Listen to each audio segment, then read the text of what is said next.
বাংলাদেশে বরগুনার বলেশ্বর নদী আর বঙ্গোপসাগরের সংযোগস্থলে ইলিশ মাছ শিকারের জালে জড়িয়ে একটা ড্রোন সদৃশ ডিভাইস ধরা পড়েছিল প্রায় এক সপ্তাহেরও বেশি সময় আগে। বঙ্গোপসাগরের মতো এতটা একটা উচ্চ স্পর্শকাতর অঞ্চলে, যেটাকে আঞ্চলিকভাবে, ভৌগোলিকভাবে, বৈশ্বিকভাবে নিরাপত্তাজনিত কারণে অত্যন্ত স্পর্শকাতর বলে বিবেচনা করা হয়, সেখানে আমাদের সমুদ্র সীমার ভেতরে এমন একটা ড্রোন সদৃশ ডিভাইস পাওয়ার পরেই এ নিয়ে একটা আলোড়ন সৃষ্টি হয়েছিল। তবে বিস্ময়কর ব্যাপার হচ্ছে, এক সপ্তাহের বেশি পেরিয়ে গেলেও বাংলাদেশের সশস্ত্র বাহিনী, সরকার, নৌবাহিনী কারো তরফে এখন পর্যন্ত কোনো ব্যাখ্যা হাজির করা হয় নাই যে এরকম একটা ড্রোন সদৃশ ডিভাইস কি করে বাংলাদেশের সমুদ্র সীমায় নৌবাহিনী, সরকার কারো জানার বাইরে ঢুকে পড়তে পারলো। ইলিশ মাছ শিকারে যাওয়া জেলেদের জালে 31শে মে সন্ধ্যায় এই ড্রোনটি আটকা পড়ে এবং তার পরপরই ড্রোনটি পাথরঘাটা থানায় হস্তান্তর করেন জেলেরা। বলা হয়েছিল তখন যে সন্ধ্যায় যখন বলেশ্বর নদী আর বঙ্গোপসাগরের সংযোগস্থলে মাছ শিকার করছিলেন জেলেরা যখন জাল টেনে তুলছিলেন, তখন জালে পেঁচানো অবস্থায় লাল রঙের একটা যান্ত্রিক বস্তু উঠে আসে। তারের সংযোগ সহ বিভিন্ন ধরনের যন্ত্রাংশ দেখে প্রথমে জেলেরা একে মিসাইল, মানে কোনো ক্ষেপণাস্ত্র কিংবা বোমা সদৃশ কোনো কিছু ভেবে আতঙ্কিত হয়ে পড়েছিলেন। এরপর তারা পাথরঘাটা থানায় ড্রোনটি হস্তান্তর করেন এবং এর মধ্যে একজন জেলে সময় টিভির যে ওয়েবসাইট, সেখানে দেখছি তাদেরকে বলেছেন যে জালে পেঁচিয়ে মিসাইলের মতো একটা বস্তু উঠে এসেছে এবং জালে পেঁচানোর কারণে বস্তুর কিছুটা অংশ ভেঙেও গেছে। তারা তাড়াতাড়ি পাথরঘাটা থানায় তখন সেটা হস্তান্তর করেছেন। সেদিনই কালের কণ্ঠ রহস্যময় ড্রোন ধরা পড়েছে বঙ্গোপসাগরের জেলেদের জালে এমন একটা খবর দেয় এবং খবর দিয়ে লাল ও হলুদ রঙের অস্বাভাবিক এই বস্তুটি দেখতে ছোট আকৃতির বিমান বা পানির নিচে চলাচলকারী ড্রোনের মতো বলে উল্লেখ করে এবং এই রকম রহস্যময় অচেনা বস্তু বলেই এবং সেই বস্তুটির ভেতরে উদ্ধার হওয়া যন্ত্রটি যেহেতু ফাইবার জাতীয় পদার্থ দিয়ে তৈরি, ভেতরে বিভিন্ন ইলেকট্রনিক ডিভাইস আছে, সেন্সর, অ্যান্টেনা, নিয়ন্ত্রণ ইউনিটের মতো যন্ত্র দেখা গেছে। তাতে অনেকে ধারণা করা শুরু করেছিলেন যন্ত্রের ভেতরে যন্ত্রাংশ যেগুলো দেখা যাচ্ছিল তা দেখে যে এটি সমুদ্র গবেষণা, পরিবেশ পর্যবেক্ষণ বা সামুদ্রিক জরিপ কাজে ব্যবহৃত কোনো ড্রোন বা রোবোটিক যন্ত্র হতে পারে। এটি কোথা থেকে এসেছে, কি কাজে ব্যবহৃত হতো সে বিষয়ে কোনো নিশ্চিত তথ্য 1 জুন যখন পত্রপত্রিকাগুলো এ খবর দিয়েছে তখন পর্যন্ত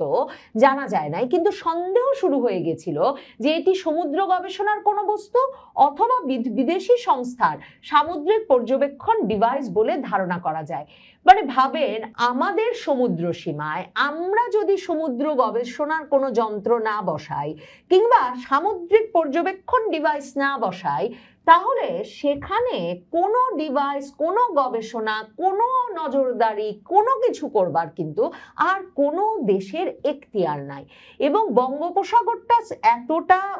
নিরাপত্তাজনিত কারণে আঞ্চলিকভাবে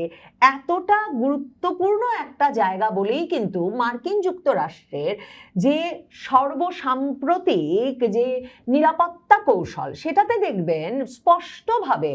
ইন্টারনেটে একেবারে প্রকাশ্যে এ নিয়ে নানা রকম লেখালেখি আছে, যেখানে তারা বলছে যে বঙ্গোপসাগরে যদি তারা একটা ঘাঁটি স্থাপন করতে না পারে, নজরদারির ব্যবস্থা না করতে পারে, তাহলে সারা পৃথিবীতে সমুদ্রের ওপর তাদের যে নিয়ন্ত্রণ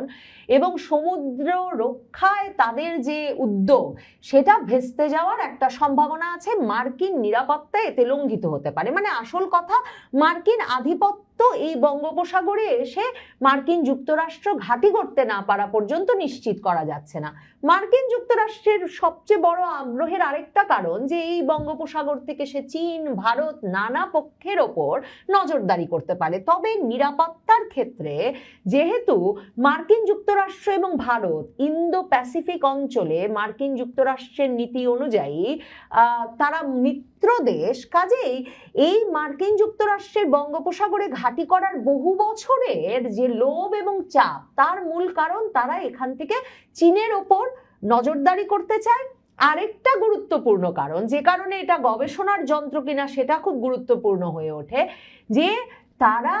বাংলাদেশের সমুদ্র সীমায় তেল গ্যাস অনুসন্ধানের সকল দায়িত্ব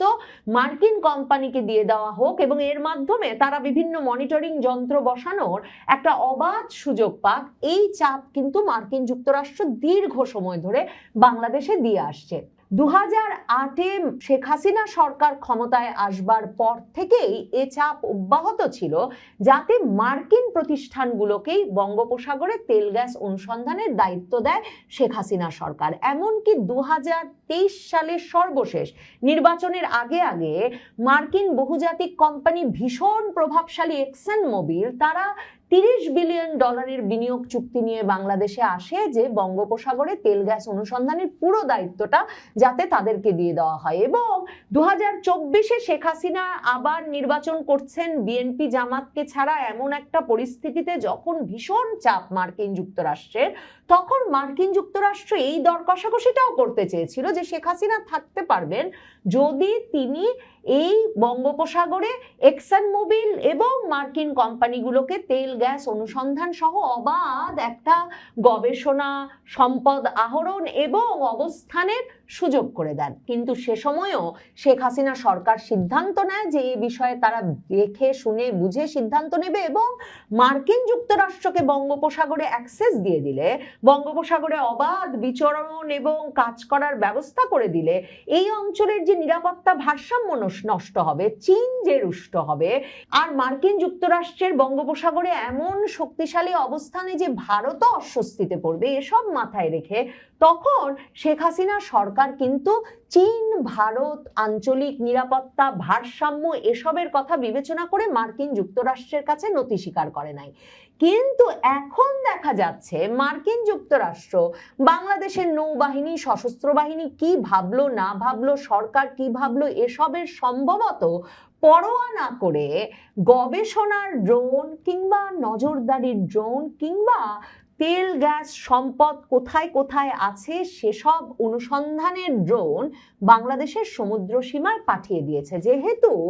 সামরিক বাহিনীর তরফে, আইএসপিআর এর তরফে, নৌবাহিনীর তরফে তাদের কাছে এই ড্রোনটি জমা পড়ার 1 সপ্তাহ পরেও কার ড্রোন, কিসের ড্রোন, এটা আনুষ্ঠানিকভাবে জানানো হয় নাই, তখন সংবাদ মাধ্যমগুলো নানা সূত্রে এ বিষয়ে জানার চেষ্টা শুরু করেছে এবং তখন জানা যাচ্ছে যে নৌবাহিনীর ভেতরে এই নিয়ে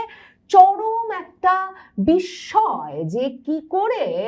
বাংলাদেশের সমুদ্র সীমায় এমন একটা ড্রোন পাঠানোর সাহস করা গেল। এবং তারা বলছেন যে এটা আসলে মার্কিন নৌবাহিনীর একটা স্বয়ংক্রিয় পানির নিচের যান, AUV, autonomous under water vehicle. এবং জানা যাচ্ছে যে এটা মূলত সমুদ্র সম্পর্কিত তথ্য, দ্রুত গোয়েন্দা তথ্য সংগ্রহের কাজে ব্যবহৃত হয়। 8 ফুট লম্বা যন্ত্রটি জেলেদের হাতে ধরা পড়ার পর এর ভেতরে যে নিয়ন্ত্রণ ব্যবস্থা, অপারেটিং সিস্টেম, তথ্য সংরক্ষণের চিপ রয়েছে, এর মাধ্যমে বাংলাদেশ নৌবাহিনী এরই মধ্যে এর সিরিয়াল নাম্বার এবং নির্মাতার বারকোড উদ্ধার করে ফেলেছে। এবং এই জিনিসটি ধরা পড়ার পর 7ই জুন ঢাকায় মার্কিন প্রতিরক্ষা অ্যাটাশে লেফটেন্যান্ট কর্নেল মাইকেল আর শ্যান্ডলার এবং মেরিন অ্যাটাশে মেজর কার্স্টেন ই ফ্লেচারের সঙ্গে বাংলাদেশের নৌবাহিনী প্রধান অ্যাডমিরাল মোহাম্মদ নাজমুল হাসান বৈঠকও করেছেন। অনেক সূত্রেরই সন্দেহ যে এই ড্রোনটি কি করে বাংলাদেশের নৌসীমায় ঢুকলো এবং কি উদ্দেশ্যে ঢুকলো, সেটা মার্কিন যুক্তরাষ্ট্রের সঙ্গে একটা বন্ধুত্বপূর্ণ পরিবেশে এ বিষয়ে আপত্তি জানানো, উদ্বেগ জানানো এবং এ বিষয়ে কৌতূহল জানানোর জন্য নৌবাহিনী প্রধান এই মার্কিন প্রতিরক্ষা অ্যাটাশে এবং মেরিন অ্যাটাশেকে তার দফতরে ডেকে পাঠিয়েছিলেন। তবে ওই বৈঠকে এই আলাপটা আসলে হয়েছিল কিনা সে বিষয়েও কিন্তু নৌবাহিনীর তরফে আনুষ্ঠানিকভাবে কিছু জানানো হয় নাই। বিশেষজ্ঞদের মতে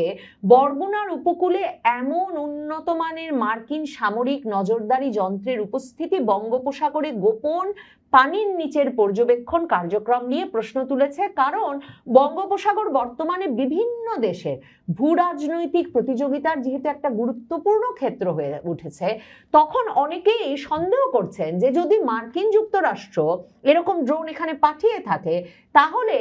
এসব ড্রোনের ওপর আবার নজরদারি রাখে তাদের প্রতিদ্বন্দ্বী যেসব দেশ, সেসব দেশও বাংলাদেশের সমুদ্র সীমায় এ ধরনের আরো নজরদারি যন্ত্রপাতি পাঠিয়ে রেখেছে কিনা, এবং সেটা বাংলাদেশের সমুদ্র সীমার জন্য কতটা নিরাপদ হচ্ছে, সেই বিষয়গুলো নিয়েও অনেকে প্রশ্ন তুলেছেন। ভারতীয় সংবাদ মাধ্যম নর্থ ইস্ট নিউজ, যাদের সঙ্গে বাংলাদেশের সশস্ত্র বাহিনীর খুবই শক্তপোক্ত বিভিন্ন সূত্র রয়েছে, সেটা তাদের প্রকাশিত বিভিন্ন খবরাখবরে নিয়মিত পরিষ্কার হয়।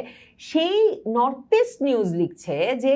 এই যন্ত্রটি নৌবাহিনী যে বারকোড এবং যে সিরিয়াল নাম্বার উদ্ধার করেছে, তাতে বাংলাদেশের নৌবাহিনী ধারণা করছে এই যন্ত্রটি যুক্তরাষ্ট্রের littoral battle space sensing glider LBSG কর্মসূচির অংশ,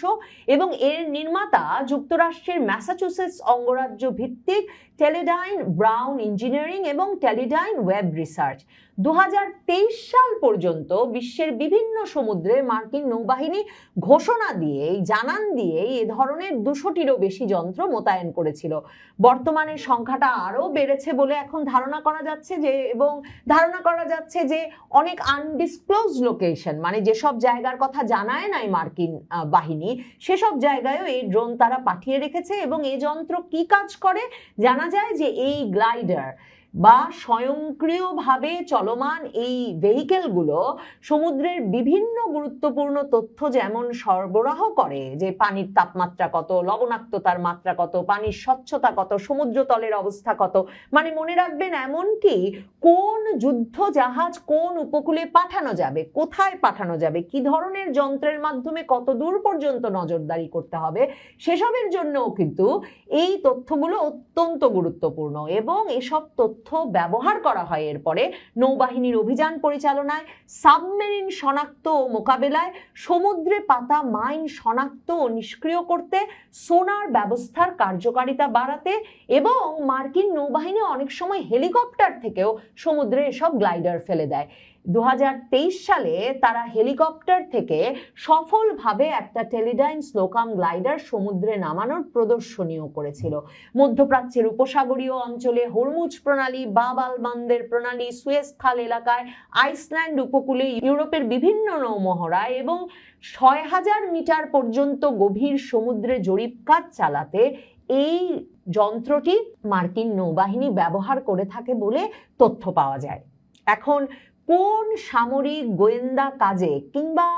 কি ধরনের তথ্য সংগ্রহের উদ্দেশ্যে কিংবা বঙ্গোপসাগরে কোন আধিপত্য বিস্তারে মার্কিন নৌবাহিনী বাংলাদেশের সমুদ্র সীমায় এই ড্রোন পাঠালো, সেটা নিশ্চিতভাবেই একটা প্রশ্ন বটে। তবে তার চেয়েও বড় প্রশ্ন যে বাংলাদেশ সরকার মার্কিন যুক্তরাষ্ট্রের কাছে এ বিষয়ে তথ্য বা জবাবদিহিতা আদায়ের ক্ষেত্রে কি করবে। কারণ এ বিষয়ে যদি বাংলাদেশ সরকারের কাছে যথেষ্ট তথ্য নাও থাকে, নিশ্চিতভাবেই তারেক রহমান সরকার ঘনিষ্ঠ হতে চাইছেন যে চীন সরকারের সঙ্গে, কিংবা দ্বিপাক্ষিক সফরে যাওয়ার কথা ভাবছেন। বাংলাদেশের সেনাবাহিনীও চীনের সেনাবাহিনীর সঙ্গে ঘনিষ্ঠতা ক্রমাগত বাড়াচ্ছে। চীন এই বিষয়টিকে কিছুতেই ভালো চোখে দেখবে না, এবং এই প্রশ্নগুলোর উত্তর, মানে মার্কিন যুক্তরাষ্ট্রের ড্রোন কি করে বাংলাদেশের সমুদ্র সীমায় ঢুকতে পারলো এবং বাংলাদেশ সরকার, বাংলাদেশ নৌবাহিনী এ বিষয়ে কি ব্যবস্থা নিল, চীন নিশ্চিত